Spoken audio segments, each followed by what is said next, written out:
Em um ano, perdemos conhecidos, amigos, o pai, uma mãe, um filho. Em 365 dias, a dor foi maior para todos nós. Um ano nos separa do primeiro caso de Covid confirmado aqui em Manaus. Você lembra? Era uma mulher de 39 anos que tinha vindo de férias de Londres. Mas o que aprendemos até aqui? O que as autoridades fizeram em um ano? Como ficou a nossa economia, a nossa Zona Franca? Como está a nossa sociedade hoje? São perguntas que vamos responder ao longo desse especial e já estão aqui conosco na tela dois sociólogos, o professor Tiago Jacaúna e o professor Francinésio Amaral. Sejam muito bem-vindos e eu pergunto a vocês de cara, como aprendemos a conviver com dois tipos de doença? Uma sociedade adoecida e pessoas morrendo na beira de hospitais lotados. Existe claramente dois vírus aí, vamos dizer, circulando. Um vírus que nós conhecemos, que é o coronavírus, né, a Covid-19, que ela se espalha rapidamente pelos contatos sociais, pelas nossas interações com os nossos amigos, com os nossos familiares, enfim, no mercado, em qualquer lugar esse vírus está se espalhando. Mas tem um outro vírus também, que ele é próprio das relações sociais, que a gente poderia dizer que é o vírus da ideologia. Por que vírus, né? Você falando vírus, não que ideologia seja um problema, acho que todos nós podemos ter ideias e vontades. O problema é quando essa ideologia ela se espalha contra o combate a um outro vírus, que é o vírus biológico. Então, nesse sentido, a sociedade adoece das duas maneiras, né? Tiago Jacaúna, muito obrigado pela sua primeira intervenção. Vamos agora com o nosso colega Francinésio Amaral. Quais as suas primeiras impressões? Que a ciência ela é fundamental e, de uma maneira ou de outra, e a gente está escolhendo a outra, ou seja, a pior maneira, que é pelo sofrimento e pela perda de 2 milhões de vidas no mundo, mais de 2 milhões de vidas no mundo, 270 mil vidas perdidas no país, a gente está escolhendo aprender da pior forma, que é pela dor. Mas, de uma forma ou de outra, as pessoas vão entender, vão precisar entender que somente através da ciência a gente vai poder combater os dois vírus. O vírus mais emergencial de ser combatido, que é o vírus da Covid-19, mas também o vírus de uma sociedade negacionista, que é reflexo de um adoecimento social de séculos que está inteiramente ligado pelo modo de produção e pelo modo de vida que essa sociedade global escolheu para viver. Deixa eu perguntar uma coisinha para vocês, muito rapidamente. Olha só, a impressão que eu tenho é que faltou empatia para a sociedade brasileira e para a sociedade amazonense de um modo geral. Em Manaus, então, o negócio acabou. Eu pergunto a vocês, onde está o homem cordial de Sérgio Buarque de Holanda? Diz que o brasileiro era muito cordial. A gente não viu essa cordialidade ao longo desse ano da pandemia. Bom, eu acho que se o Sérgio Buarque tivesse por aqui ainda, eu acho que ele ia rever esse conceito. Na verdade, essa cordialidade ela é muito mais uma espécie de camuflagem, né? de uma situação ou de um modo de vida do nosso país, que é reflexo de uma colonização em que se formou uma elite pautada em privilégios e que faz de tudo e não vê problemas, por exemplo, em vidas perdidas, como a gente está vendo agora, para manter privilégios. Isso vai se desdobrando nas escalas, digamos, ou nos níveis sociais, ou nas classes sociais, se a gente quiser. Tiago, te surpreendeu a falta de empatia do povo brasileiro ao longo desta pandemia? Se a gente analisar a forma como nós vivemos, nós, eu digo nós, enquanto homens da modernidade, tem um antropólogo muito interessante, que eu gosto muito dele, o nome dele é David Lebron, E ele diz o seguinte, que no mundo contemporâneo não basta, muitas pessoas se sentem que não basta viver, é preciso se sentir existindo. O que isso significa? Significa que muitas pessoas preferem tomar riscos, fazer ações que levam risco, porque tem essa necessidade de estar se sentindo existindo, né? Ou seja, não basta estar vivo, você precisa fazer coisas. E nesse momento, né, exatamente nós não temos que fazer as coisas. Esse sentimento moderno também, que a gente precisa sempre estar fazendo coisas, que a gente não pode deixar de consumir, que a gente não pode deixar de sair, que a gente não pode deixar de encontrar nossos amigos. Esse sentimento que é moderno, ele também ele leva em situações como nós precisamos estar distantes dos nossos desejos, dos nossos encontros, isso acaba levando a essa tragédia. Então, não me surpreende essa falta de empatia, ela não é exclusiva no Brasil. É verdade. É muito comum a gente ver a falta de empatia das pessoas que saíram, foram se divertir, disseminar o vírus. Mas teve pessoas, e eu vou pedir licença de vocês para nós assistirmos um depoimento, pessoas que passaram um ano em casa, né? Será que alguém aguenta ficar um ano em casa? Vamos ver então agora o depoimento da Jéssica. Ela cumpriu a quarentena com rigor. Desde março do ano passado, quando a gente soube do primeiro caso de Covid aqui no Amazonas, eu já estava em isolamento uma semana antes, porque o meu esposo tinha viajado para o Japão e ele voltou gripado. Não era coronavírus, mas a gente sabia muito pouco sobre o vírus, então a gente já fez isolamento. Na semana seguinte eu fiz um teste para saber se eu estava com Covid e eu não estava. E desde lá, sempre em casa. Esse aqui é o meu cantinho de trabalho que eu tive que adaptar dentro da minha casa. Eu trabalho como professora de idiomas e como terapeuta de uma linha alternativa, então é daqui que eu faço os meus atendimentos, muitas vezes pelo celular, outras vezes pelo computador, né? E cada vez mais ele foi se enchendo de planta. No começo era mais complicado porque eu não tinha um cantinho para trabalhar, eu tinha que dividir com o meu esposo, e com o tempo a gente viu que não estava dando muito certo, porque eu tenho que falar durante as aulas e tudo mais, então a gente adaptou outro quarto para ele e esse aqui para mim. E desde lá, nada de festinha, nada de flutuante, nada de caminhar na rua. A minha casa virou academia, virou trabalho, virou sede terapêutico, virou centro religioso, né? E assim ficamos, né? E todas as vezes que eu vou sair de casa, né, coloco a minha máscara, que é super importante. E acredito que seja isso mesmo que a gente tem que fazer, né? Porque a gente, infelizmente, está batendo recorde de pessoas que foram embora por conta do coronavírus. Então, é muito importante continuar mantendo, né, as restrições com isolamento social até que todas as pessoas sejam vacinadas, né? Parabéns a Jéssica, conseguiu se manter em casa, conseguiu ficar guardada, conseguiu ficar livre desse problema de contaminação e, pior, de passar adiante os problemas da contaminação para os outros. Ficou em casa, cumpriu rigidamente as recomendações da Organização Mundial da Saúde, inclusive do Ministério da Saúde. Vocês conseguiram ficar em casa? Todos sabemos que de algum momento nós temos que sair, né? Mas como vocês viram o engajamento ou o não engajamento das pessoas com essa necessidade de ficar em casa? Quem precisa ficar em casa?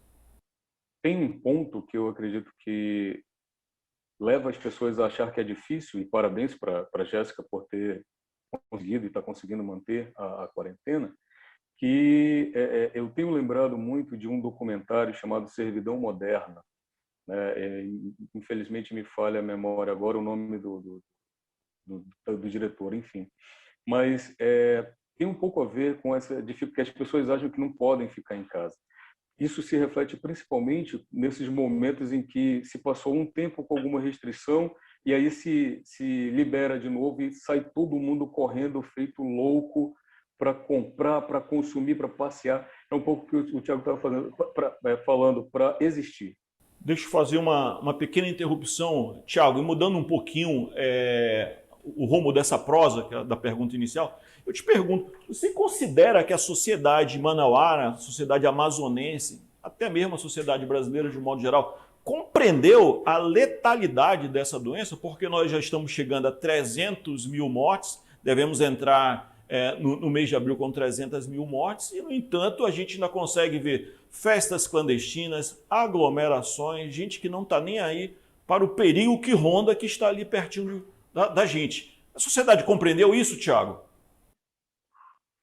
Parte da explicação, eu acho que tem muito a ver com esse sentimento de que não basta viver, né? Esse sentimento que, de alguma maneira, ela está presente, ela circula na nossa sociedade, principalmente para as pessoas mais jovens, né? Ou seja, não basta viver, é preciso sentir-se existindo. Mais uma vez, é uma frase interessante, porque eu acho que ela sintetiza um pouco essa falta de percepção, ou melhor, né, essa vontade ou necessidade de tomar riscos, né, de se arriscar a se contaminar e contaminar as pessoas próximas e se arriscar a morrer. Então, eu percebo que existe sim uma percepção da letalidade da doença, mas ao mesmo tempo existe esse sentimento, essa volição para existir, e isso faz com que as pessoas tomem esse tipo de risco, né? É um pouco complexo de entender, mas é exatamente isso explica o motivo de muitas pessoas, mesmo com centenas de mortes, continuarem tomando riscos, né? E é claro que, além dessa circunstância, existe que, particularmente no nosso país, não houve uma coordenação de ideias, né? Então, cientistas, intelectuais, institutos de pesquisa apontando um caminho, o mundo da política, grande parte dele a partir do presidente da República apontando outro caminho. Então, no momento em que a incerteza domina, no momento em que as pessoas, por cultura, precisam sair, estão saindo, como o meu amigo Amaral falou, existe essa necessidade do consumo que é muito própria da nossa sociedade. Então, numa situação dessa, se não há coordenação política, né, se não há coordenação de ideias, as coisas não acontecem, ou seja, o risco ele aumenta, as mortes aumentam. Então, existe sim uma percepção da letalidade, mas ela precisa ser gerida, né? E no Brasil isso faltou também, né? Então, é um conjunto, é uma confluência de fatores que torna a situação grave e que nos permite também olhar para o futuro e pensar o seguinte: não podemos mais agir dessa forma, precisamos aprender de alguma coisa, de alguma maneira com isso, né? A pandemia também ensinou a arte de se reinventar. Com bares, restaurantes, tudo isso fechado, a Taina, que é cantora, colocou em prática algo que sempre gostou de fazer. Confira nesse VT. Oi, gente, me chamo Taina Pimentel, esse aqui é o Santiago, meu esposo, porque nós dois somos músicos, eu sou cantora e ele toca. E a gente tocava em Manaus todos os dias, praticamente. E a gente já tocava na pizzaria há 2 anos, praticamente todos os dias. A gente tocava na churrascaria daqui de Manaus, tocávamos em restaurante à noite também, final de semana. E para a gente foi um baque muito grande, porque a gente vive da música, né? E aí a gente teve que se reinventar nessa pandemia. Eu comecei a fazer marmita fit, e aí comecei a vender também para um monte de amigos. Agora a gente colocou uma pastelaria também, porque todo mundo fala, tá, tu cozinha muito bem, faz comidinha, alguma coisa para ganhar dinheiro com o que tu faz, e a gente, chocolate, tudo que a gente pode fazer, a gente está fazendo para poder trazer o sustento para nossa casa. E é isso, tá sendo muito difícil, mas a gente está conseguindo sair dessa, né? Com muito sacrifício, mas a gente tem muita fé que tudo isso vai passar e logo, logo a gente vai voltar a tocar na noite aí, tocar final de semana também, nos barzinhos, e vai dar tudo certo. Obrigada, gente. Pô, parabéns para a Taina também, que está criando aí, inaugurando o seu restaurantezinho, mudou a vida, e essa capacidade de reinventar é típica do ser humano. Vocês aí passaram a consumir mais em casa, e-commerce, estão pedindo muito no delivery, estão chamando muito a cervejinha pelo bar da esquina? Então, essa é a alternativa, né, que nos é colocada, e evidentemente que usar esses mecanismos de consumir como alimentos, que é importante, né, de maneira virtual, com a resposta que a população dá a estas circunstâncias, né? Ou seja, qual é o conhecimento acessado por essa população para enfrentar situações como essa. Então, eu sou de pleno acordo que nós, como seres humanos, temos essa capacidade de inventar, de raciocinar. É claro que isso não pode ser romantizado, né, no sentido de que é possível enfrentar qualquer situação, porque para muitas pessoas é difícil empreender, não é fácil empreender, né? Muitas pessoas dão certo, mas outras não conseguem ainda assim. Então, é louvável as pessoas que conseguem, a partir do seu conhecimento, a partir das suas relações, mas, por outro lado, também é preciso que haja incentivo, né? E que haja o mínimo para que essas pessoas consigam viver em situações como essa. Deixa eu pegar pelo pé uma coisa que você deixou aí meio que en passant na história. E, Amaral, me diga uma coisa, você é professor e as escolas foram todas para o EAD, que é o ensino à distância. Você teve experiência com EAD? O que você ouviu dos seus colegas que por acaso tenham ido para o EAD? Quais as dificuldades? Qual a ferramenta melhor? Qual é o resultado obtido com o EAD? Olha, Gerson, o Thiago tocou num ponto fundamental, né, que quando você fez a pergunta já tinha vindo aqui também depois, esse é o ponto principal, mas que é o seguinte: a gente não pode romantizar, a gente não pode continuar fazendo com que, olha só, ele lutou, ela lutou, se esforçou e conseguiu, porque isso é uma falácia, né? As pessoas que conseguem prosperar numa atividade de empreendedorismo, né, eu comecei a cozinhar, coisa que eu pouco fazia, só sabia fazer churrasco, mas por essas necessidades de sair menos de casa, então eu também comecei a cozinhar.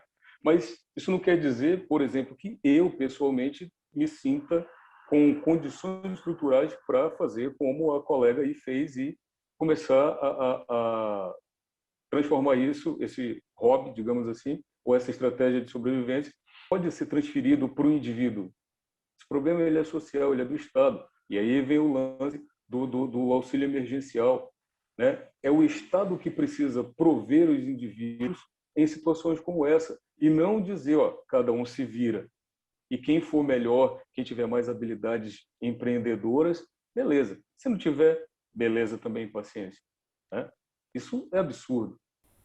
As indústrias de Manaus mudaram a rotina para continuar operando.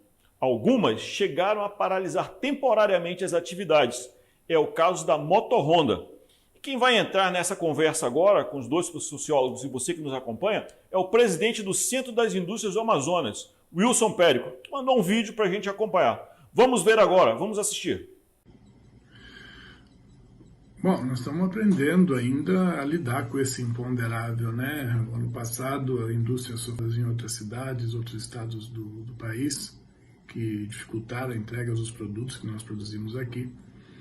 Retomamos a atividade em agosto, com ritmo forte. Sentimos a dificuldade de acesso a insumos por conta também das medidas adotadas por conta da pandemia nos recintos portuários do mundo, em outros países, em aeroporto e portos. E esse ano, com a segunda onda e por conta das medidas de restrição implantadas pelo governo do estado, que restringiu a circulação de pessoas no período noturno, as indústrias tiveram os seus horários de trabalho reduzidos também. Então, e agora nós enfrentamos o risco dessa segunda onda chegando nos demais estados do país. Vão aguardar, esperar quais serão as medidas adotadas nesses estados, que são os estados consumidores, para saber qual o reflexo disso nas linhas de produção. Quero agradecer ao Wilson Périco pelo tempo dedicado aí para nós aqui de participar desse programa de um ano do início da pandemia aqui em nossa cidade. Eu queria perguntar para os nossos debatedores, existe realmente essa dicotomia, essa diferenciação entre salvar a economia e salvar vidas? Então, claramente que o impacto da pandemia na economia é severo no mundo todo, mas aqueles países que conseguiram melhor controlar a pandemia conseguiram também voltar às atividades econômicas e, é claro, a dinâmica da pandemia sem vacina, é claro que hoje há vacina, né?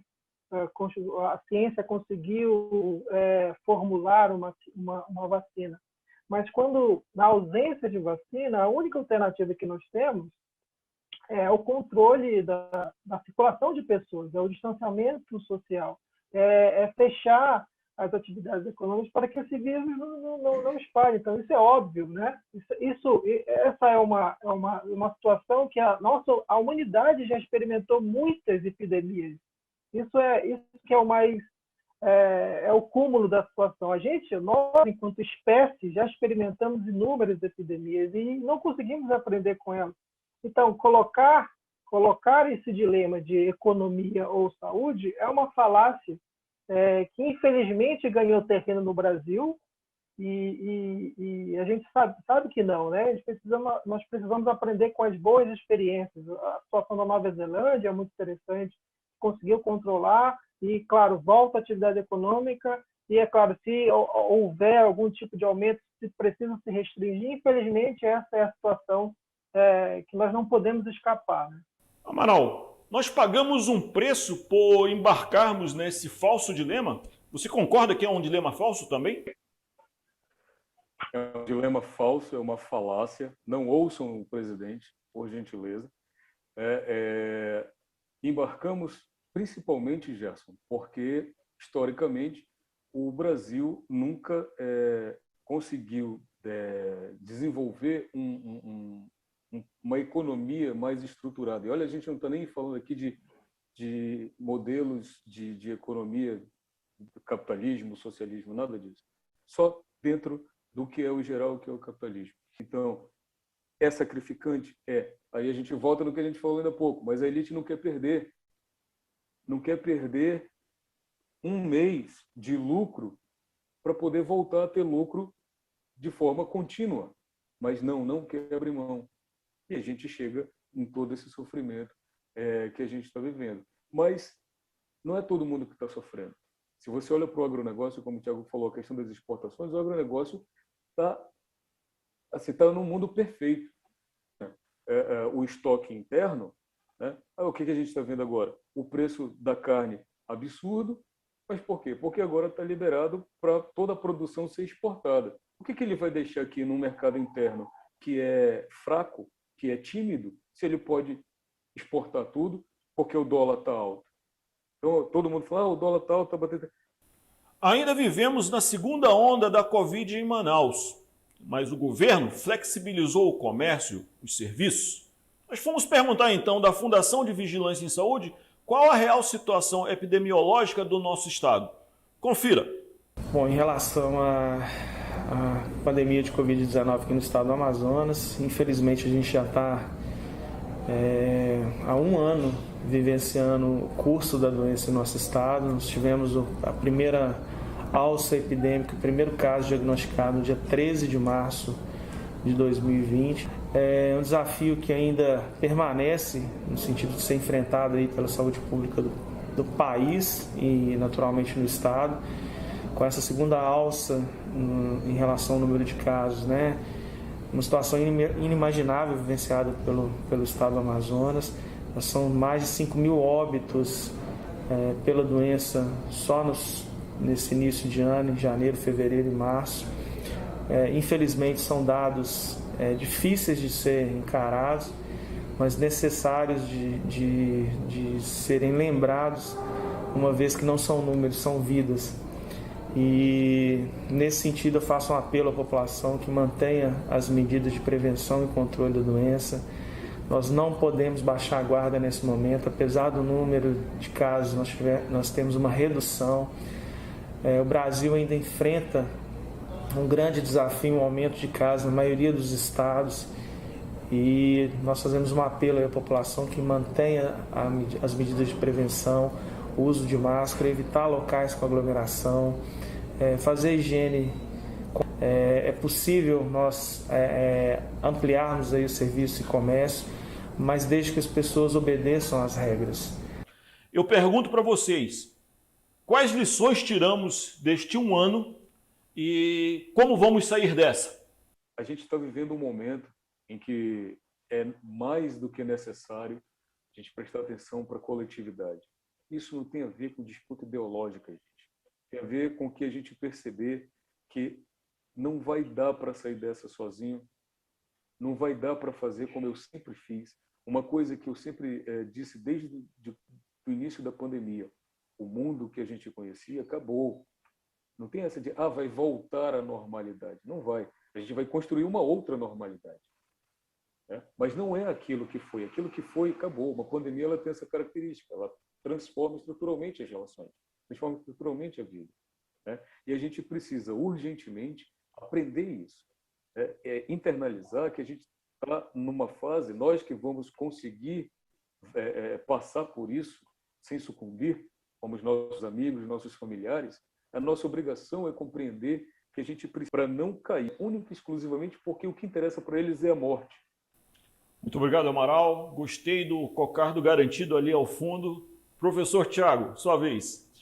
Então, o primeiro ponto, nós não podemos esperar um surto, uma epidemia acontecer para agir. Isso significa que precisamos investir massivamente em ciência e tecnologia, ou seja, para que a gente possa produzir vacinas mais rápido, para que a gente possa ter uma infraestrutura de saúde mais adequada, para que a gente possa enfrentar todos os riscos que nós vamos ter ainda do ponto de vista da saúde, de bactérias e vírus que estão aí. Então, a biologia nos ensina muito sobre isso. Então, esse é o primeiro ponto. Eu acho que o segundo ponto que a gente pode pensar nessa situação é que todas as epidemias que nós temos notícias, elas são sistemas complexos. Ou seja, não dá para escolher vilões. Por exemplo, o problema da epidemia foi a China. Os chineses criaram o vírus. Assim como em outras epidemias, a gente dizer que o problema são os homossexuais que espalham o HIV, ou o problema são os africanos com ebola. Não. A epidemia ela faz parte do nosso sistema social, ela faz parte da nossa vida, e nós não precisamos criar vilões, nós precisamos entendê-la como um sistema complexo, que afeta a economia, que afeta a saúde física, a saúde mental, enfim, e precisamos tratá-la de modo racional. Por exemplo, a ciência apontando uma situação e o governo apontando outra, o governo federal dizendo uma coisa, o governo estadual e municipal fazendo outra. Isso não combate a pandemia. A gente precisa entender que numa epidemia como essa, a população mais marginalizada, ela é que sofre mais. Todo mundo sofre, mas essa população sofre mais. De modo que é preciso que haja políticas públicas que controlem, que melhore e que diminua, digamos assim, o efeito das doenças nessa população. Então, isso tem a ver com macropolíticas como saneamento básico e de renda básica também. São duas coisas que eu acho que essa epidemia nos ensina e que nós precisamos estar preparados para a próxima. Que é duro falar isso, mas a ciência já nos diz que isso vai acontecer, infelizmente. Eu gostaria de agradecer imensamente a presença desses nossos dois debatedores, professor Tiago Jacaúna, professor Francinésio Amaral. Eu acho que o debate foi de bastante qualidade, apontou os nossos erros, apontou os caminhos que temos pela frente, e esse é o compromisso do portal Real Time 1, trazer informações de qualidade, informações que podem fazer com que a população entenda os problemas que vivenciamos. Do dia 13 de março de 2020 até o presente momento, foram mais de 350 mil amazonenses contaminados pelo novo coronavírus. Destes, 11 mil morreram, 8 mil na nossa capital Manaus. A taxa de letalidade em nossa cidade está na casa de 5,72%. A taxa de letalidade no Brasil é de 2,38%. Se o Brasil tivesse a taxa de letalidade de Manaus, nós já estaríamos chegando próximo de 600 mil mortos. São a metade disso atualmente. Ou seja, são números que devem levar-nos a refletir sobre o nosso comportamento, sobre o nosso compromisso com a sociedade, sobre as nossas políticas públicas. Então é isso. Siga acompanhando o portal Real Time 1 nas nossas redes sociais. Se gostar, compartilhe, curta e assine o nosso canal lá no YouTube. Até uma próxima oportunidade. Se cuidem. Mantenham o distanciamento social, usem máscara, álcool gel, muita higiene. Um grande abraço, até a próxima.